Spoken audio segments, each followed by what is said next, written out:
정부는 금융시장 불안이 커지자 일종의 외화 안전판을 확보하기 위해 미국과 수백억 달러 규모의 자국 통화를 서로 교환하는 통화스와프 협정을 검토하기로 했다는 소식입니다. 지난 2010년 한미 통화스와프가 종료됐는데 10년 만에 재추진이 검토되고 있다는 것입니다. 통화스와프란 서로 다른 화폐를 사전에 약정된 환율에 따라 교환하는 것을 말하는 것입니다. 이주열 한국은행 총재도 어제 한미 통화스와프 효과나 필요성은 잘 알고 있고 훌륭한 안전판이라고 말해 물밑에서 논의가 진행되고 있음을 시사했습니다. 앞서 금융위기 때인 2008년부터 2010년까지 체결된 한미 통화스와프는 300억 달러 규모였습니다. 금융시장이 악화되고 그래서 글로벌 경제 위기로 번지게 된다면 국내 집값도 하락한다는 관측이 나오고 있습니다. 부동산 전문가들은 향후 주택시장에 대해 코로나19 사태가 얼마나 지속될지에 달려있다면서도 장기화할 경우 집값이 하락할 수도 있다고 전망했습니다.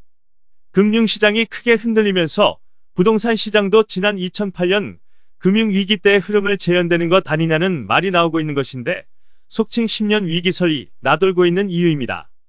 당시 말 그대로 금융 때문에 위기를 맞았고 대출이 부실되면서 집값이 불과 넉 달 만에 30에서 40% 빠지는 등 직격탄을 맞았으나 금융이 회복되면서 집값도 반등했습니다.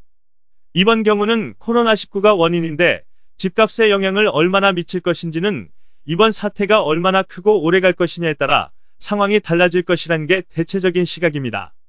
한편 서울 부동산 시장은 사스가 유행하던 2003년에는 아파트 가격이 10% 상승했고 2015년 메르스 사태 때도 상승세를 이어갔는데 전염병이 아니라 금융 등 경제 전반에 미치는 영향이 커지면 주택시장이 하락장으로 들어서기도 합니다.